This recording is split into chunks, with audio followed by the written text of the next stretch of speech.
कहानी की शुरुआत में हमें एक छोटा सा टाउन दिखाया जाता है जहाँ रात में अचानक एक भयंकर तूफान आ जाता है। अगली सुबह जब डेविड और उसका परिवार उठते हैं तो देखते हैं कि उनके घर के सामने लगा बड़ा पेड़ गिर चुका है। लेकिन इससे भी ज्यादा अजीब बात तब होती है जब उसका बेटा झील के पास कुछ अजीब सा देखता है। झील के उस पार पहाड़ी पर एक अजीब सी घनी धुंध छाई हुई थी, लेकिन डेविड को यह देखकर ज्यादा हैरानी नहीं होती। वह इसे बस कोई अजीब मौसम की घटना मानता है, क्योंकि पिछली रात आए तूफान ने उसके पड़ोसी ब्लैक भाई के घर को भी नुकसान पहुंचाया था। दोनों मिलकर टाउन में सामान और कुछ जरूरी टूल्स लेने जाने का फैसला करते हैं, लेकिन रास्ते में उन्हें कुछ अजीब दिखता है। वहाँ सेना के लोग नजर आते हैं जो बहुत जल्दी में कहीं जा रहे थे, जैसे कोई बड़ा इमरजेंसी सिचुएशन हो। लेकिन दोनों को कुछ समझ नहीं आता। जब वे टाउन के सुपरमार्केट पहुंचते हैं तो डेविड देखता है कि वहाँ मोबाइल में कोई सिग्नल नहीं है और यहाँ तक कि फोन बूथ भी काम नहीं कर रहा। जैसे ही वह शॉपिंग कर रहा होता है, अचानक बाहर से एयर रेड सायरन जैसी आवाज आने लगती है। ये सब देखकर वहाँ मौजूद लोग पूरी तरह हैरान हो जाते हैं। तभी अचानक बाहर सड़क पर एक खून से लथपथ सफेद बालों वाला बूढ़ा आदमी भागता हुआ सुपरमार्केट की तरफ आता है। उसे देखकर एक लड़की बुरी तरह डर जाती है। वह बूढ़ा आदमी घबराहट में कुछ बोलता है, लेकिन उसकी बातें किसी को समझ नहीं आती। तभी लोगों को दिखता है कि बाहर एक बहुत घनी धुंध तेजी से उनकी तरफ बढ़ रही है। लोग डर के मारे भागने लगते हैं और कुछ ही पलों में पूरा टाउन उस धुंध में गायब हो जाता है। किसी को भी यह नहीं दिख रहा था कि उस धुंध के अंदर क्या है। तभी बाहर से अचानक चीखने की आवाजें आने लगती हैं,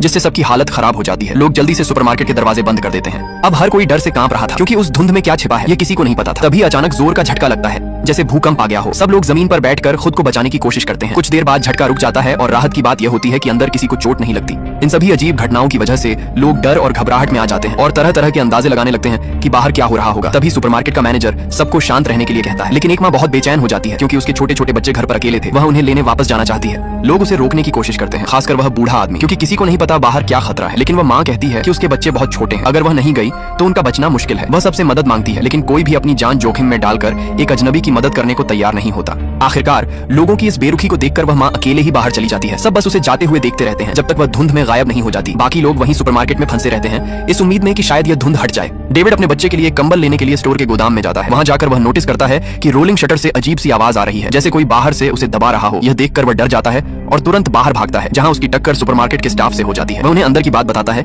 लेकिन जब सब लोग जाकर देखते हैं तो वहां कुछ भी नहीं होता। स्टाफ लाइट के लिए जनरेटर चालू करने की कोशिश करता है, लेकिन वह खराब होता है। उन्हें पता चलता है कि बाहर एग्जॉस्ट पाइप किसी चीज से ब्लॉक हो गया है। एक जवान स्टाफ मेंबर बाहर जाकर देखने की बात करता है, लेकिन डेविड उसे मना करता है, क्योंकि उसे लगता है बाहर कुछ खतरनाक है। लेकिन बाकी लोग उसकी बात को मजाक समझते हैं। आखिरकार वे शटर खोल देते हैं और बाहर झांकते हैं, लेकिन उन्हें कुछ नहीं दिखता। तभी अचानक धुंध के अंदर से एक विशाल टेंटिकल निकलता है और उस लड़के के पैर को पकड़ लेता है। वह घबराकर पीछे गिर जाता है। डेविड तुरंत उसे पकड़कर खींचने की कोशिश करता है। बाकी लोग डर से जड़ हो जाते हैं। एक आदमी कुल्हाड़ी लेने भागता है, लेकिन उससे पहले ही उस लड़के को टेंटिकल बुरी तरह घायल कर देता है। आखिरकार वह टेंटिकल उसे खींचकर धुंध में ले जाता है। ये देखकर सब लोग सदमे में आ जाते हैं। डेविड हिम्मत करके उस टेंटिकल पर वार करता है और उसका एक हिस्सा काट देता है। अब उन्हें समझ आ जाता है कि धुंध में कोई खतरनाक जीव मौजूद है। वे बाकी लोगों को यह बात बताने का फैसला करते हैं, लेकिन कोई उन पर विश्वास नहीं करता। जब तक वे सबको गोदाम में ले जाकर कटा हुआ टेंटिकल नहीं दिखाते, तब तक कोई नहीं मानता। सुरक्षा के लिए वे लोग कांच की दीवारों के सामने बैरिकेड लगाने लगते हैं, क्योंकि कांच उन खतरनाक जीवों को नहीं रोक सकता। लेकिन ब्लैक भाई अभी भी इस बात को नहीं मानता। उसका मानना है कि बाहर जाकर मदद ढूंढना ही सही रास्ता है। डेविड उसे रोकने की कोशिश करता है, लेकिन वह नहीं मानता। आखिरकार डेविड उनके साथ एक रस्सी बांध देता है, ताकि अगर कुछ हो तो उन्हें खींचा जा सके। ब्लैक भाई और उसके कुछ साथी धुंध में चले जाते हैं और रस्सी धीरे धीरे खिंचती जाती है। जैसे जैसे रस्सी आगे खिंचती जाती है, सुपरमार्केट के अंदर खड़े लोग घबराकर उसे पकड़े रहते हैं। लेकिन अचानक कुछ ही पलों में रस्सी को एक बहुत ताकतवर झटका लगता है और वह तेजी से आगे खींचने लगती है। घर्षण इतना ज्यादा होता है कि लोगों को अपने हाथों को बचाने के लिए कपड़ा लपेटना पड़ता है। वे पूरी ताकत लगाकर रस्सी को पकड़े रहते हैं, लेकिन वह रहस्यमयी ताकत उन्हें आगे की तरफ खींचती रहती है। तभी अचानक रस्सी ऊपर की तरफ खींच जाती है और अगले ही पल उसका तनाव खत्म हो जाता है, जिससे सब लोग पीछे गिर जाते हैं। डेविड और बाकी लोग तुरंत उठकर रस्सी को वापस खींचने लगते हैं, ताकि पता चल सके कि बाहर क्या हुआ। लेकिन जैसे ही रस्सी वापस आती है, उस पर खून लगा होता है। यह देखकर सबके होश उड़ जाते हैं और जब अंत में रस्सी से बंधे आदमी का सिर्फ आधा शरीर ही वापस आता है, तो यह खौफनाक नजारा देखकर सब पूरी तरह टूट जाते हैं। वे तुरंत सुपरमार्केट का दरवाजा बंद कर देते हैं। अब डर इतना बढ़ चुका था कि हर किसी की रीढ़ तक ठंडी पड़ गई थी। अब सबको समझ आ गया था कि बाहर क्या है और अब उनके पास बस एक ही रास्ता था, अंदर रहकर किसी चमत्कार का इंतजार करना, क्योंकि गोदाम का जनरेटर काम नहीं कर रहा था। इसलिए उन्हें अस्थायी बिजली के सहारे रात गुजारनी थी। लेकिन यह रात किसी भी तरह आसान नहीं होने वाली थी। रात के समय जब कुछ लोग बाहर नजर रख रहे होते हैं, तभी उनमें से एक को अचानक कांच पर कुछ बड़ा सा दिखाई देता है। डेविड तुरंत वहां पहुंचता है और देखता है कि एक अजीब तरह का विशाल कीड़ा कांच पर चिपका हुआ है, जो किसी म्यूटेंट मच्छर जैसा दिख रहा था। कुछ ही देर में ऐसे और भी कीड़े वहां आने लगते हैं और कांच के पास इकट्ठा होने लगते हैं। शुरुआत में वे हमला नहीं करते, जिससे लोगों को थोड़ी राहत मिलती है। लेकिन तभी अचानक एक और डरावना जीव सामने आता है, कुछ ऐसा जो किसी उड़ने वाले राक्षस जैसा दिखता है। वह इन कीड़ों का शिकार करने लगता है। जल्द ही हालात बिगड़ जाते हैं, क्योंकि उस जीव के हमले से कांच टूटने लगता है। लोग घबराकर इधर उधर भागने लगते हैं। डेविड तुरंत लाइट बंद करने के लिए कहता है, ताकि वे ध्यान न खींचें, लेकिन तब तक बहुत देर हो चुकी होती है। जैसे जैसे और ऐसे जीव वहां आते हैं, कांच आखिरकार टूट जाता है और एक बड़ा छेद बन जाता है। अब वे सारे कीड़े और उड़ने वाले राक्षस अंदर घुसने लगते हैं। एक लड़की को कीड़े काट लेते हैं और कुछ ही देर में उसके चेहरे पर इन्फेक्शन फैल जाता है, जिससे उसकी मौत हो जाती है। वहीं एक आदमी पर उन राक्षसी जीवों में से एक हमला कर देता है और वह मौके पर ही मर जाता है। डेविड और बाकी लोग तुरंत आग जलाकर उन्हें भगाने की कोशिश करते हैं। एक आदमी जलती हुई मशाल लेकर उन्हें दूर भगाने की कोशिश करता है, लेकिन गलती से वह तेल के ड्रम से टकरा जाता है और खुद ही आग में जलने लगता है। बाकी लोग तुरंत फायर एक्सटिंग्विशर से आग बुझाकर उसे बचा लेते हैं। डेविड एक जलते हुए जीव को मार गिराता है और चश्मा पहने आदमी सुपरमार्केट में मौजूद एकमात्र बंदूक से एक और जीव को गोली मार देता है। काफी मशक्कत के बाद वे लोग इस हमले से बच जाते हैं, लेकिन जो आदमी आग में झुलस गया था उसकी हालत बहुत खराब हो जाती है और वह धीरे धीरे मरने लगता है। डेविड उसे बचाना चाहता है, इसलिए वह कुछ लोगों के साथ पास की दवा की दुकान से दवा लाने का प्लान बनाता है, लेकिन वह जानता है कि बाहर जाना बहुत खतरनाक है। फिर भी वह समझता है कि अगर वे यहीं बैठे रहे तो अगली बार शायद बच नहीं पाएंगे, इसलिए बाहर जाकर मदद ढूंढना ही एकमात्र रास्ता लगता है। तभी एक और बुरी खबर मिलती है। सुपरमार्केट में मौजूद एक बुजुर्ग आदमी जो इन सब घटनाओं से टूट चुका था, उसने जहर खाकर आत्महत्या कर ली। इस घटना से सब और ज्यादा टूट जाते हैं, लेकिन डेविड और उसके साथी अब और मजबूत हो जाते हैं कि उन्हें बाहर निकलना ही होगा। इसी बीच डेविड को एहसास होता है कि एक और खतरा उनके बीच ही मौजूद है, एक औरत जिसका नाम कार्मोडी है। यह औरत अब पूरी तरह पागल हो चुकी थी। वह लोगों को भड़काने लगती है कि ये सब भगवान की सजा है। उसका कहना था कि ये सारे राक्षस भगवान ने भेजे हैं, और अजीब बात यह थी कि जब पहले कीड़े आए थे तब उसे कुछ नहीं हुआ था, जिससे कुछ लोग उसकी बातों पर विश्वास करने लगे। धीरे धीरे वह औरत लोगों के दिमाग पर हावी होने लगती है। डेविड समझ जाता है कि वह बहुत खतरनाक बनती जा रही है, क्योंकि अगर लोग उसके पीछे लग गए तो वह कुछ भी करवा सकती है। अगली सुबह जब डेविड दवा लाने बाहर जाने की बात करता है तो कार्मोडी उसे रोकने की कोशिश करती है। वह कहती है कि ऐसा करने से सबकी जान खतरे में पड़ जाएगी, लेकिन फिर भी कुछ लोग डेविड का साथ देने के लिए तैयार हो जाते हैं। आखिरकार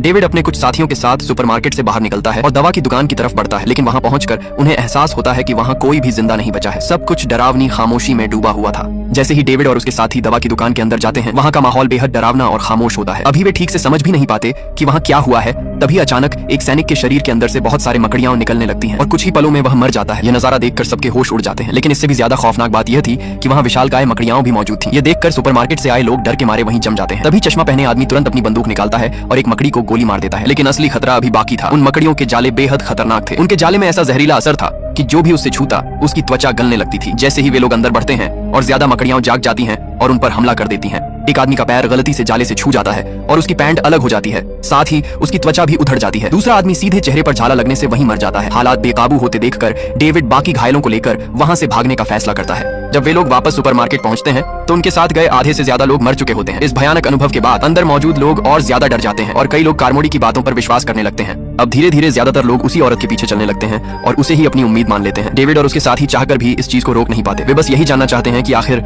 यह सब हो क्यों रहा है। दवा की दुकान में मरे हुए सैनिकों को देखकर उन्हें शक होता है कि इस सब के पीछे सेना का हाथ हो सकता है। डेविड तुरंत सुपरमार्केट में मौजूद एक सैनिक से सवाल करता है, लेकिन वह कहता है कि उसे इस बारे में कुछ नहीं पता। वह बताता है कि शायद बाकी दो सैनिकों को इसके बारे में जानकारी हो सकती है, लेकिन जब वे उन दोनों को ढूंढते हैं तो पता चलता है कि उन्होंने डर के मारे खुदकुशी कर ली है। अब वह सैनिक सच बताने पर मजबूर हो जाता है। वह कहता है कि उसने सुना है कि सेना किसी दूसरे डायमेंशन, दूसरी दुनिया के बारे में एक्सपेरिमेंट कर रही थी। उन्होंने इसी टाउन में एक सीक्रेट बेस बनाया था और उस पर काम कर रहे थे, लेकिन एक्सपेरिमेंट फेल हो गया और उन्होंने गलती से दूसरी दुनिया का दरवाजा खोल दिया, जिससे वहां के खतरनाक जीव इस दुनिया में आ गए। हालांकि वह खुद इस मिशन का हिस्सा नहीं था, उसे सिर्फ वहां तैनात किया गया था। लेकिन कार्मोडी इस बात को सैनिक की गलती मानती है और लोगों को उसके खिलाफ भड़काने लगती है। उसके उकसाने पर लोग अपना गुस्सा उस सैनिक पर निकालने लगते हैं। कुछ लोग तो उस पर हमला भी कर देते हैं। कार्मोडी तो यहाँ तक कहती है कि उस सैनिक की बलि देनी होगी, तभी भगवान का गुस्सा शांत होगा। डेविड उसे रोकने की कोशिश करता है, लेकिन भीड़ के सामने वह कुछ नहीं कर पाता। आखिरकार लोग उस सैनिक को जबरदस्ती बाहर धुंध में फेंक देते हैं और दरवाजा बंद कर देते हैं। अंदर खड़े लोग उसकी चीखें सुनते रहते हैं, लेकिन कोई भी उसकी मदद नहीं करता। कुछ ही देर में धुंध के अंदर से एक विशालकाय राक्षस आता है और उस सैनिक को उठाकर ले जाता है। यह सब देखकर डेविड और उसके साथी पूरी तरह बेबस हो जाते हैं। दूसरी तरफ कार्मोडी और उसके समर्थक खुश होते हैं,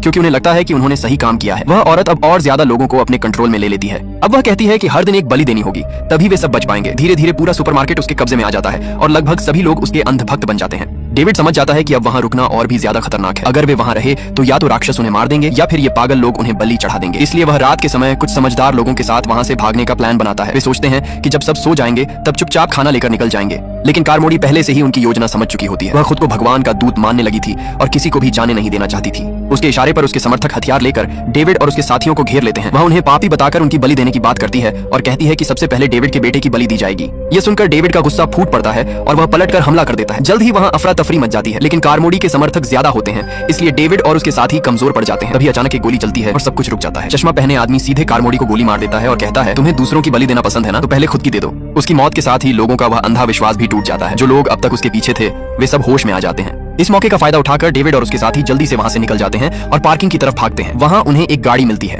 जैसे ही वे गाड़ी में बैठने लगते हैं तभी बाहर अचानक फिर से हलचल होने लगती है। ऐसा लगता है कि कोई बड़ा खतरनाक जीव आसपास ही मौजूद है। थोड़ी देर बाद वह जीव जैसे ही अपना शिकार पूरा कर लेता है धीरे धीरे धुंध में गायब हो जाता है। इस मौके का फायदा उठाकर डेविड अपने बच्चे को उठाता है और बाकी लोगों के साथ तेजी से गाड़ी में बैठ जाता है। वे कुछ देर इंतजार करते हैं ताकि यकीन हो जाए कि खतरा टल गया है। फिर हॉर्न बजाकर उन 3 लोगों को बुलाने की कोशिश करते हैं जो उनसे अलग हो गए थे, लेकिन जवाब में सिर्फ चीखें सुनाई देती हैं। असल में सुपरमार्केट का मैनेजर और उसके साथ गए 2 लोग धुंध में रास्ता भटक गए थे और उन पर मकड़ी जैसे राक्षसों ने हमला कर दिया था। उनमें से एक आदमी को तो राक्षस ने तुरंत ही पकड़ लिया और बाकी लोग भी बच नहीं पाए। इतनी छोटी सी दूरी भी उनके लिए पार करना नामुमकिन हो गया। जो बचा वह भी डर के मारे वापस सुपरमार्केट की तरफ भाग गया, लेकिन फिर कभी दिखाई नहीं दिया। उनकी दर्दनाक चीखें धीरे धीरे बंद हो जाती हैं और डेविड समझ जाता है कि वे अब नहीं बचे। गाड़ी के पास खड़े डेविड को एक बंदूक दिखाई देती है। वह उसे उठाने जाता है, तभी पास में मौजूद मकड़ी जैसे राक्षस गंध सूंघकर उसकी तरफ बढ़ने लगते हैं। खतरा बहुत करीब आ चुका था। डेविड तुरंत बंदूक उठाकर गाड़ी में बैठ जाता है और दरवाजा बंद कर देता है। एक राक्षस गाड़ी के शीशे पर जोर से टकराता है जिससे अंदर बैठे लोग डर के मारे कांप उठते हैं, लेकिन शायद वह पहले ही शिकार कर चुका था इसलिए वह आगे हमला नहीं करता और धीरे धीरे वहां से चला जाता है। किसी तरह वे लोग इस खतरे से बच जाते हैं।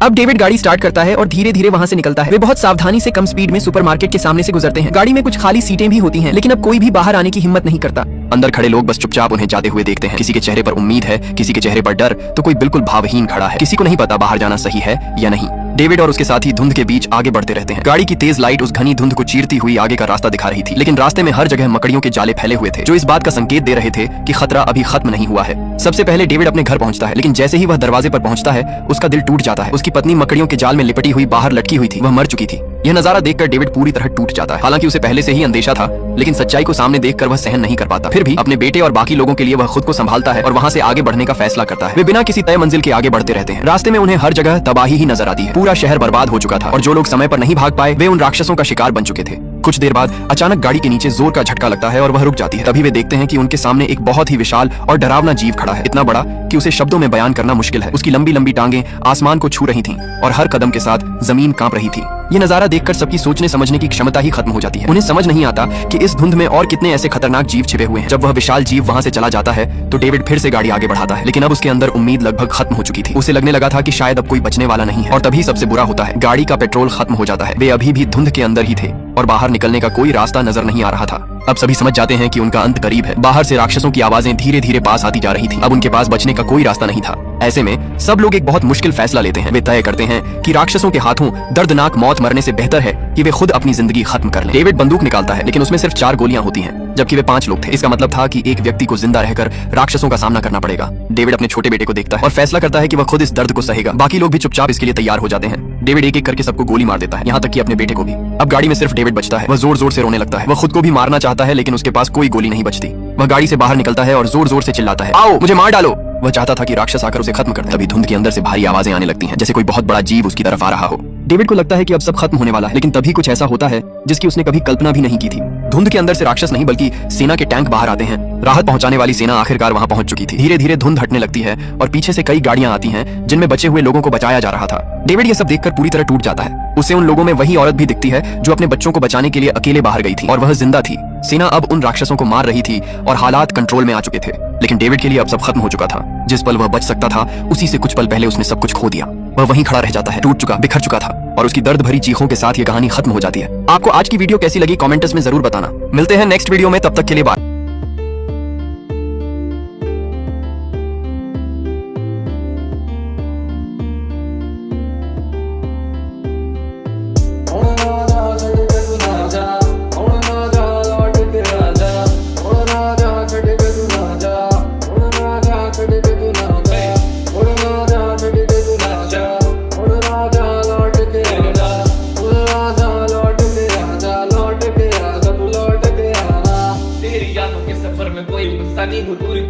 तेरी तारीफों से रुकता नहीं, शाही लिखावट के हर पन्ने में तकदीर है। सहमासा हूँ तुझ में, मानो तू ही मेरी तकदीर है क्या।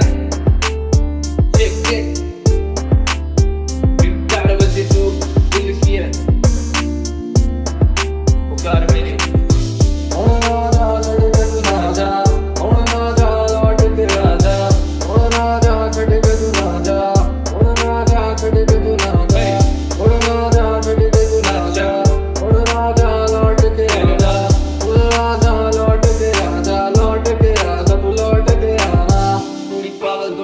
दारू पी रही है मेरे आंखों के सामने तू ऐसे पी रही है। तेरी यादों के सफर में कोई गुस्सा नहीं हो, दूरी तुझसे कितनी तेरी तारीफों से रुकता नहीं। शाही लिखावट के हर पन्ने में तकदीर है, सहमासा हूँ तुझ में मानो तू ही मेरी तकदीर है क्या। कि मुझे सामने पाँव में हम खड़े हैं देखा के राहों में, दिल को आके फिर से तू भी थाम ले। हम भी हाथों में तेरे की नामों के अभी जाम ले, करने वालों में तेरे रहे हिसाब, ये आंखों में रहे हैं तेरे छोटे ख्वाब।